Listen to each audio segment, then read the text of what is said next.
I like this episode, the season finale for season 1 of House of the Dragon. However, I watched this with my brother and we both kind of had the same reaction where like this kind of felt like some blue balls by the end of this thing, that it really teased us for something good. And it's like, oh, that was awesome.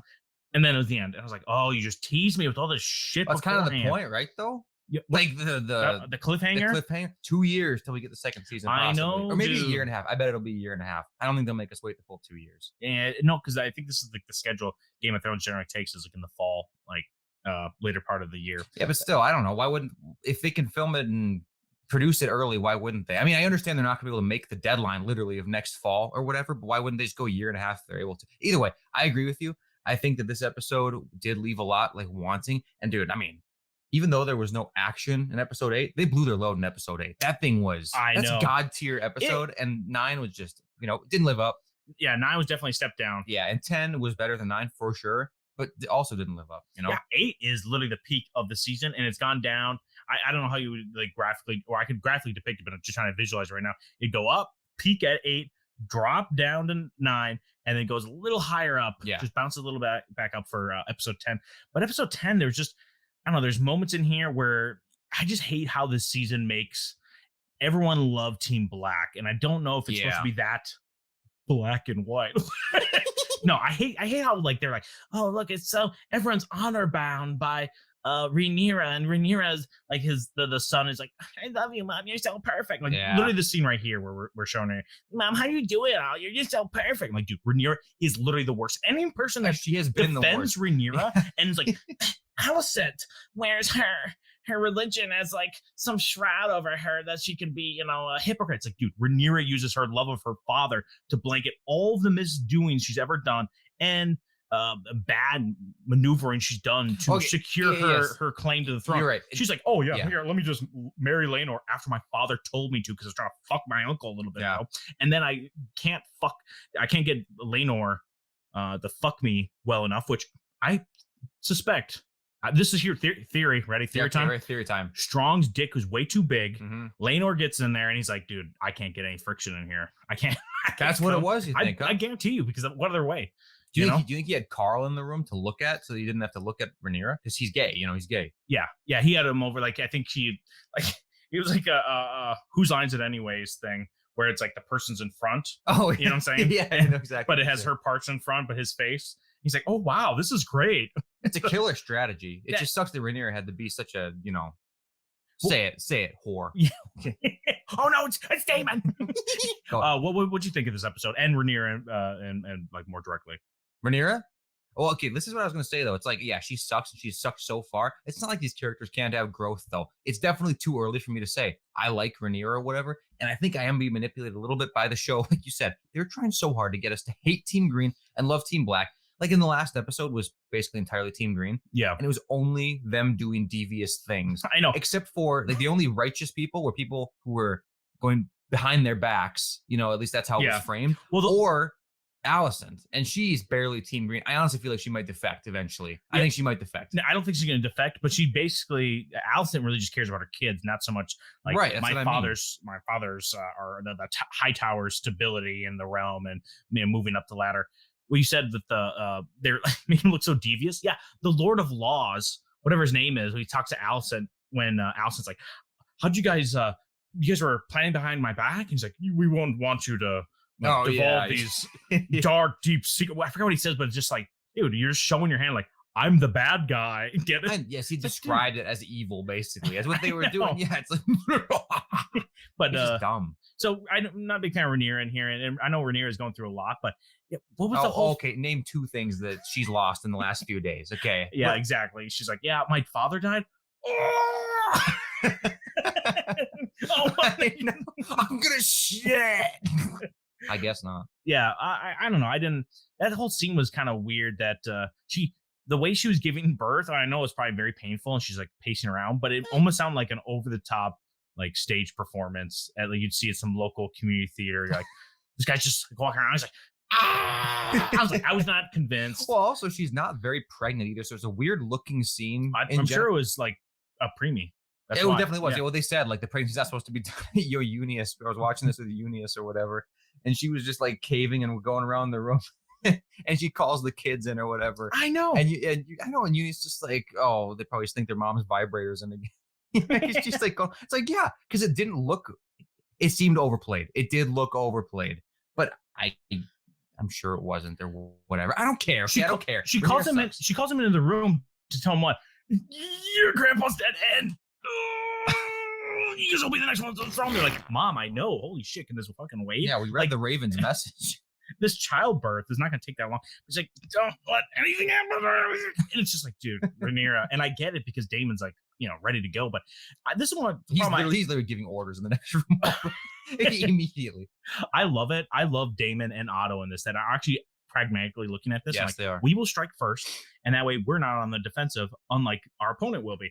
And both girls are like, I don't know. I don't like bloodshed. I'm like, dude, it's about winning. It's not about bloodshed. And I know at least Rhaenyra has, I mean, they like to point to us and show like, hey, well, women are better leaders, or they think things out more. They're not so quick on the gun to go and kill people. No, if anything, this series has shown us that women are led by their emotions, because Otto just has to hand her this page. Here, I'll see if I can find it. Hands her this page, and she's like, oh, that's the page for me and Allison. Yes, I know. It's such manipulation. And it kind of got to her even. It did get to her. Yes.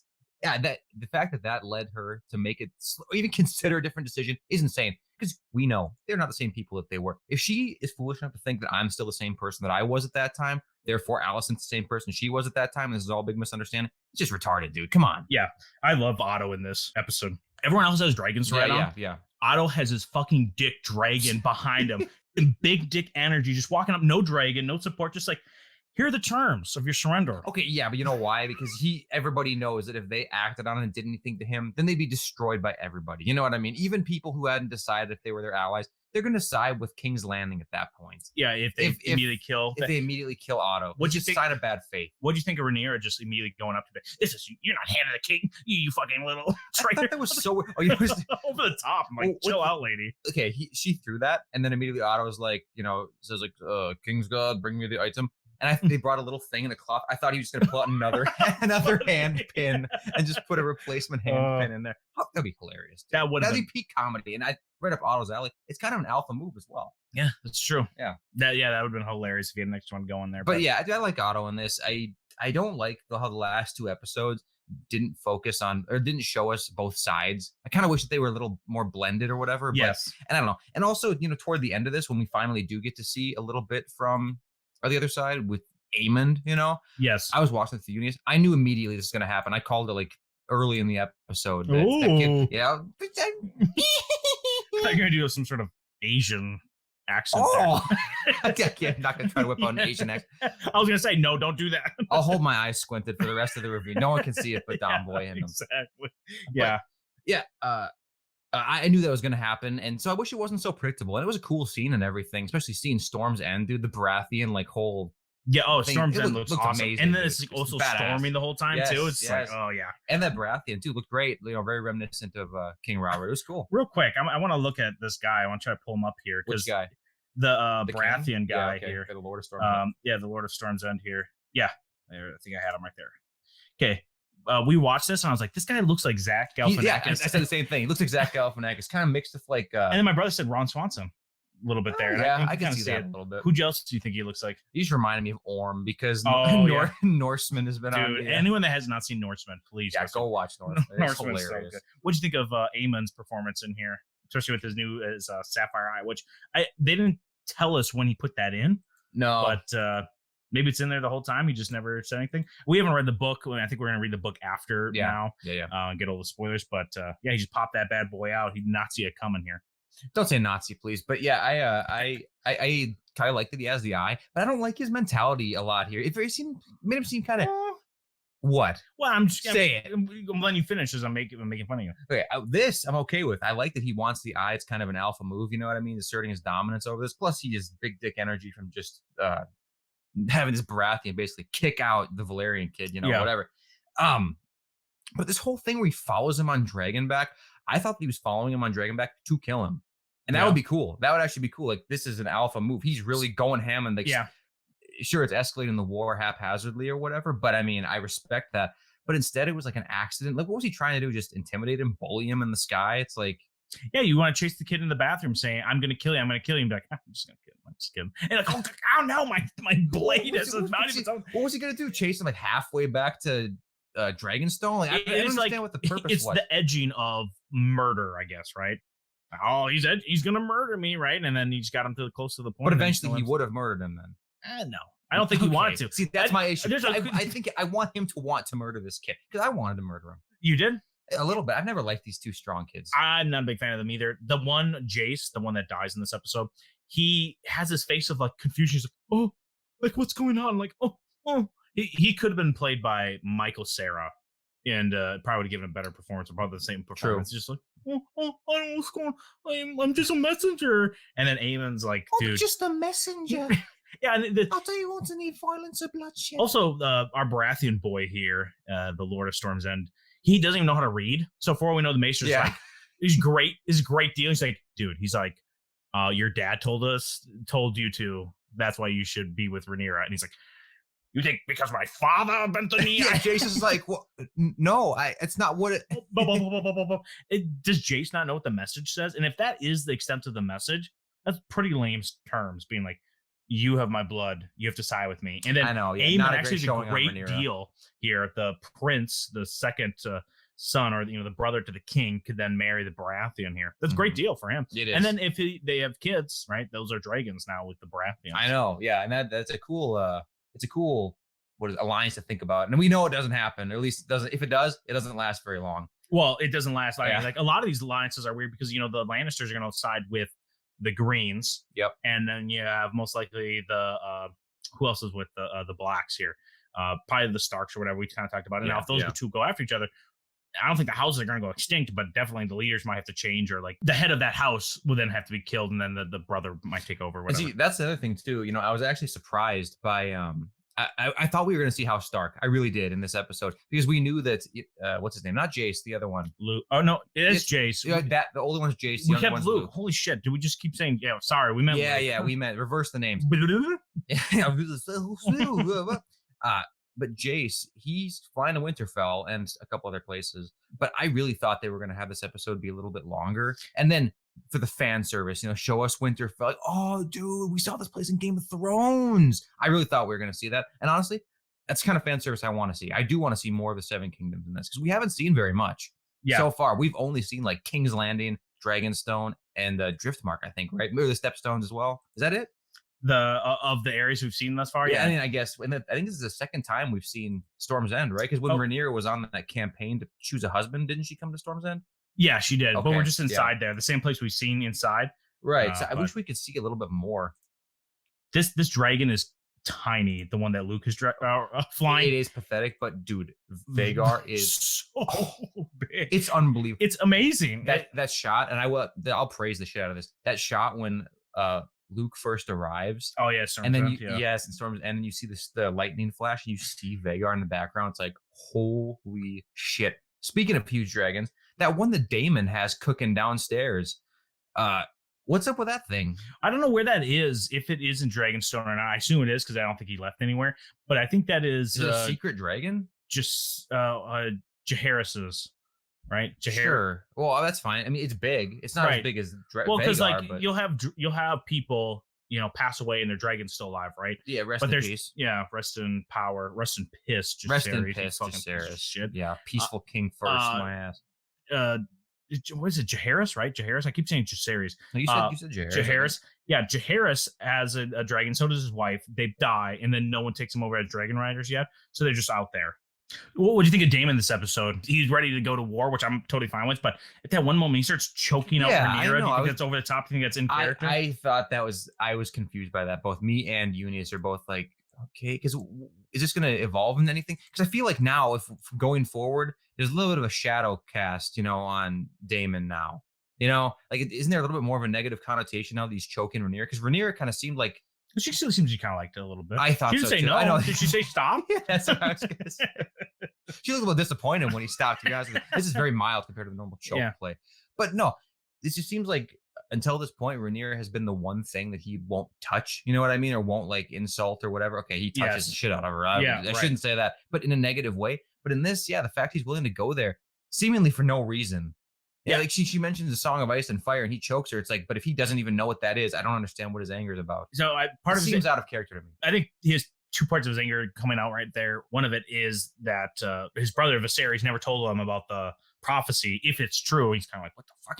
There's been a fucking prophecy. Well, that's what I mean. It's like that's a little bit of it. All the information he knows at most. Like, oh, there is a prophecy that wasn't what he's pissed about. He's pissed about is like Rhaenyra, what the fuck is going on here? Like, we got to fucking attack. We got to be on the offensive. And that, I think he's probably thinking Rhaenyra is botching the shit out a little bit, and like he'd rather go in a different direction. And then on top of it, he's like, Viserys never told me this. Like, oh fuck, dude. Like, yeah, it would be insulting. Because that's the thing too about Daemon. This is what I do like about him through this whole season. He does love his brother. He does care about his family a lot. I think he does really care about his family, at least the sect of it that he chooses to care about. Because like Aemond and Aegon, fuck them, right? He doesn't give two shits. Right. But I think this was a little bit over the top. Even if it was, if they choke each other in the bedroom, nothing wrong with it. We don't kink shame here in Flaccid Phoenix, right? We don't we don't kink shame. We kink encourage. Take it farther. Choke her to death. but we didn't see that. We don't see it. So this seemed a little bit out of character to me. I don't know. I didn't see a lot of pleasure in the room during that scene. Yep. Corlys, my guy, poor guy. He wakes up. He's like, I'm in the stepstone, trying to basically ensure that they have like steady income. I'm sure. Oh, and his wife's like, you just want to go on an adventure. He's like, you think I'm fucking on an adventure, dude? I'm about to die. And he is about to die. We knew he was. And then he comes back and he hears, oh yeah, so people are kind of getting upsetty spaghetti about they thought you were dead and your brother really tried to push it. Kind of did a little bad thing. And he's dead. Yeah. He's like, everybody you love is dead. Your kid, your grandchildren are illegitimate. All this stuff. I'm glad he understands though. See, this is more pushing toward Team Black, right? Because we like Corlys. Yes, we do like Corlys, and seeing Corlys now come around and be very reasonable and like accomplish this great thing. Like he secured the stepstones now. So they have that whole shipping lane like secured for Team Black. Right. So it's like they're making me like it. And he's competent and he is very competent. You can see his motivations and where he goes. But at the end of it, he's like, let's just hunker down in our base and not side with anybody. Like, dude, Corlys, for a second here. Think fucking for 2 seconds, right?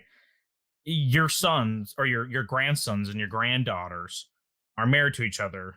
They're underneath Rhaenyra. The only way they can live is if Rhaenyra's queen. Yeah. He's like, he really just want to like close up shop and just, Well, I don't blame him, dude, because you got to understand too, like his whole little life's ambition or whatever, and his brothers has led them to do nothing good, right? It's always led to destruction. So it's like he's trying to hang up the cape, and I actually respect that or whatever. And then he realizes he has to go back in. So he kind of went full 180 and now kind of landed somewhere in the middle. So I'm okay with it, dude. I like Corlys a lot. Like I'm on record saying I think he's probably the second best king candidate next to Otto that we've seen so far, at least from living characters. Because, dude, our boy fucking Strong, Papa Strong would be, I think, number one. My number one candidate for King of the Throne right now is Aemon Targaryen. Aemon. I am Team Green all the way through. No one can give me a good justification why. That's like saying Daemon is good to be king. No, Aemon's way better to be king. Aemon's way better. He can't even control his own dragon. As long as the people not in front of him aren't the ones that took his eye as a child. Okay. For literally claiming a dragon and being a badass for like a second. His little irresponsibility, literally, he just assassinated fucking Franz Ferdinand. He just started the goddamn war, dude. I'm just target practicing here in the streets, and the Archduke just kind of rolls by like, oh shit. Dude, come on. He's Alec Baldwin. He's Alec Baldwin, and Luke is the goddamn whoever. The cinematographer. The cinematographer, the camera woman, whoever it was. I didn't shoot. I swear. I didn't even pull the trigger. Bullets in his head. Okay. Play it back. Yes, Aemon did kill him. And in his defense, Vhagar did have a mind of its own. So if the gun, he was kind of telling the gun all the time, like, dude, let's shoot this guy. Let's shoot this guy. And all of a sudden he's like, I didn't shoot you. No, my gun. And my sentient gun who I just told to shoot him shot. Oh no. Yeah. It was pretty badass though, the way he killed him. I wish it was awesome. I wish it was intentional. That's what I said. I do. I wish that Aemon did this on purpose. The only thing I don't like is that he wasn't trying to do it, because I don't like that he regrets it, man.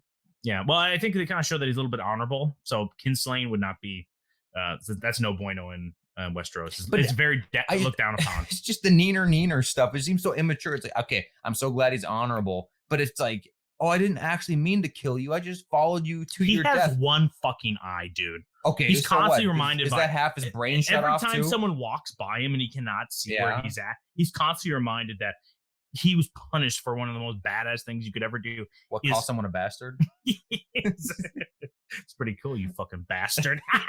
Okay, well, he's so cool. All right, well, let us know if you're Team Green or Team Black. Comment down below. Smash that like button. Let us know what you think about this episode as a whole. And you got anything else here, Gator? What else would you smash this episode like? Smash it like, I don't know, dude. There's no smashing happened in this. Like, smash it like Rhaenyra wants to smash Daemon after she felt the slightest amount of tension on her neck. Or like a womb without a baby. It's just fill me back up.